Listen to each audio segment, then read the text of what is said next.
All right, guys, today's first video is Black Adam. We're going to share our thoughts. We're going to talk about what we liked, what we disliked. We're also going to talk about why it's having a little bit of a lackluster performance at the box office. But before you watch, guys, please like, subscribe, and hit the notification bell button. Would it get a sequel?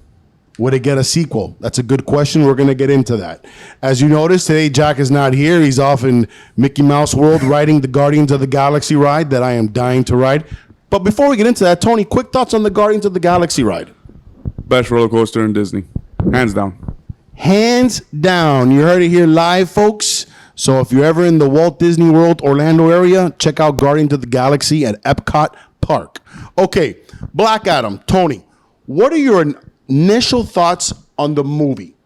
Overall, what did you If I had to compare Black Adam, if you haven't seen it, I would say it's like a cross between Man of Steel and Venom, whereas like the writing is in Venom is very, for little kids or very old school comic book way, whereas Man of Steel had really fast, a lot of action.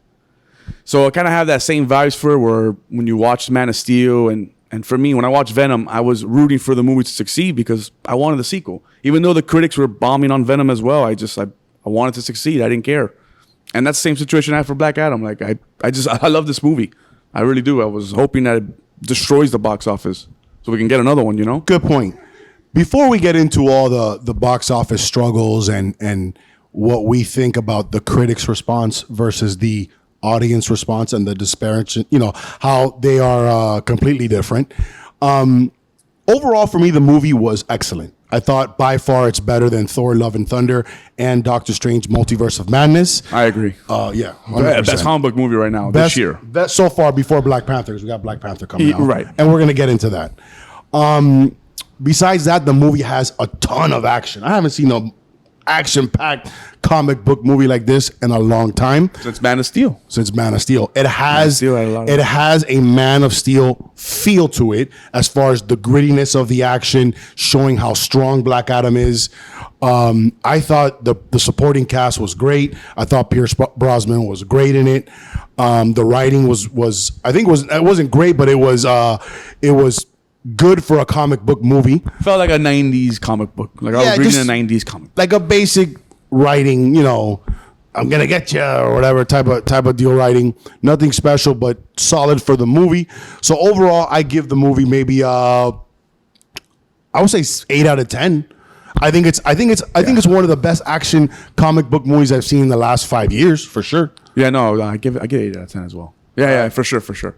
All right, so 8 out of 10. Did you know The Rock didn't have any padding on either? Wow. So another thing, if you know that, by the way, The Rock, you really gave it off for this movie. I'm sure if you follow him on Instagram, you see, the kind of workouts he does and how dedicated to his body it is. And it shows in this movie because, like Tony said, he had no padding. Yeah, so he's in excellent shape. And he's what, like 40 something? I think he's already in 50. I think he's 50 already. Nah, he's like in his late 40s, I think. Whatever. But either way, impressive. He was born for the role, 100%. Yeah. Right there with like Robert Downey Jr. being Iron Man, or Chris Evans being Captain America, or Chadwick Boseman, rest in peace, for Black Panther. So yeah, overall, the movie's an 8 out of 10 for me. Now, why? First thing I noticed in the critics' response, they gave it a very bad rating. Not surprised. I don't want to get into. I promised myself that I'm not going to get into anymore why the critics gave it this kind of response. I think we all know why already. And the audiences loved it. So for me, I'm with the audience. I mean, not even the critics. Like, you had famous outlets like IndieWire and these other companies. I'll show them on the pod. I mean, these guys are saying it's the worst comic book movie ever. Come on, man. Worst comic book movie ever. Then you had another one saying it was top 10 worst action movie ever. Like, come on, what are we doing, man? It's stupid. It's so... These critics are not even real critics anymore. They don't really care about... They forgot what their job is. They're not there to write a real review of a movie, of a form of art. They're there to just say, look, you didn't meet my standards, and for that, I don't like it. And that's not the way... That's not a critic, man. That's not a way you review art. That's incorrect. I don't really tend to pay attention to them. I like to pay attention to the audience score because the audience, at the end of the day, will never have a bias. and it's going to give you a more true response as to what they thought about a movie overall. And that's not how it was back then. Well, I remember we used to always look at the critics, and I feel like I could trust them. Now I don't think I could. How could you call this the worst comic book movie ever? This guy never watched the old Ghost Rider movies, the Daredevils. What about that other X-Men movie that sucked? I mean, this guy, like, come on, what are we doing? How could you even say that? Yeah, it's unfortunate, and I think it's a good segue into what we also wanted to talk about was Black Adam. I wouldn't say it's struggling at the box office, but it's not performing to the level at which I think the producers of the film and everybody wanted to see. So right now, and we're talking about Black Adam has a budget north of $200 million. Right now it's sitting at 258. And I think a big reason is because the critics giving it a bad review. So people look at that, they headline read, and they go, "Oh, it stinks. I'm not gonna go watch it." I mean, when you call a movie the worst comic book movie ever made, or top 10 worst, or whatever the other responses I read, I mean, yeah, that's what's gonna happen. I mean, people are not gonna go watch it. People are not gonna go watch it because look, it's a shitty movie, another shitty comic book movie.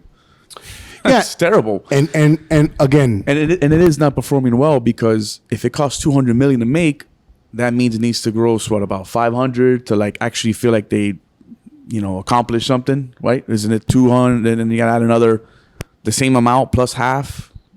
So you're looking at what the marketing is supposed to be. 500. It's got to make 500 for at it least to be 500. successful. It's got to make and 500. Man, did they market this movie from the last year's Super Bowl to The Rock coming out all over the place? The marketing's been everywhere. So, man, I'm pretty sure that cost 400 to make easy. 400 easy. Yeah, and also the movie was. I think the news recently came out that it was banned in China. So that's unfortunate. I didn't know that. Yeah, banned in China. So that's I think the U.S. is still the biggest market for American-made films, but now obviously China is the second biggest market, and it was banned there for whatever reason they decided. At the end of the day, I would 100% recommend this movie. I'm not sure if it's kid-friendly. It's not kid-friendly, right? I mean, it's a teenager movie. It's a teenager movie. Yeah, if you're in high school, go watch it. Teenager movie. Yeah, it's a teenager movie. Like reading the Venom comic book back then. Same thing. Yeah, so that's my overall thoughts on Black Adam. Okay. Where would you put Black Adam right now? From the Suicide Squads, the Justice League, both of them. It's funny because I was actually BVS. I was thinking about that a couple of days ago, and for me, right, if you guys haven't seen, I made a top 5 DC films of all time. I don't think it cracks that top 5, but I think it's at 6, 7, that range. I don't like. My number 5 for my top 5 was Man of Steel. So I would put maybe Black Adam at 6, like as an honorable mention or right in that area. I would say I think it's really good. I think I put it at number 3. I like Man of Steel, Aquaman, and then this one, Black Adam. Yeah, but what about the Dark Knight and Batman But Begins? I'm talking about more of the DCEU, like the new shit. The new shit. Okay. I mean, the Suicide Squad suck, and then Justice League movie sucked. The BVS movie sucked. Out of the new stuff, yeah, it's definitely top 5. It's one of the best ones I've seen in the last few years. Aquaman, I wasn't crazy about it. I'm not gonna watch part 2 because of one individual, unless they are completely removed from the film. Are you gonna watch Flash though? No, if it has Ezra Miller, no. Wait, what do you mean? I'm gonna watch that movie. I'm hearing it's gonna do fantastic. I heard the movie's great, even though he's a maniac. I heard the movie's great. Yeah, I mean, I can't get down with what he did though. Yeah, but why should everybody else be punished for his stupid actions? I agree with your point, but at the end of the day, It's the cast and crew that made the movie, not just him. Hey, listen. yeah, I mean, look, Hey, fuck him. I'm gonna still watch the movie. I don't have to support him. I can support everybody else. The director. they're not gonna recast him though. They're not recasting him. They already spent $200 million in this movie. It's already shot. It's already done. People I guess watched look. it. I don't want to. on that movie. I don't want to be like that either. But so what I'll do is, if it's really good, I'll go watch it to support the cast and the crew. But Yeah, no, they put a lot of I effort mean, into that movie. Supposedly, that if- writing, all that was like they put a lot of work into that movie. if what they're saying, because everybody is innocent until proven guilty in this country, if what they're saying about him is true, then fuck him. I have no fuck that guy. Yeah, no, Right? yeah, fuck him. But Well, you're right. I guess it's right to support the cast and the crew. who knows? Maybe they took the extra year of releasing it to maybe have him killed off, and who knows? A Yeah. new Flash comes in, and then Yeah, well, either way, guys, we're getting a little bit off point. But Black Adam, definitely one of the top 5 DCEU films of this era. If you take into Nolan, then it's maybe a little bit lower, but still a great film. Go watch it. Tony, any final thoughts on Black Adam? Just go watch it, man. Fuck what the critics say. Yeah, fuck what the critics say. All the way with the audience. How could you call that a bad movie? And I will say this: there's some there is some good critics out there, but there's some that are very biased and they're not good. So, guys, go watch it. Thanks for tuning in. Like, subscribe, hit the notification bell button, and comment. We want to talk. See ya.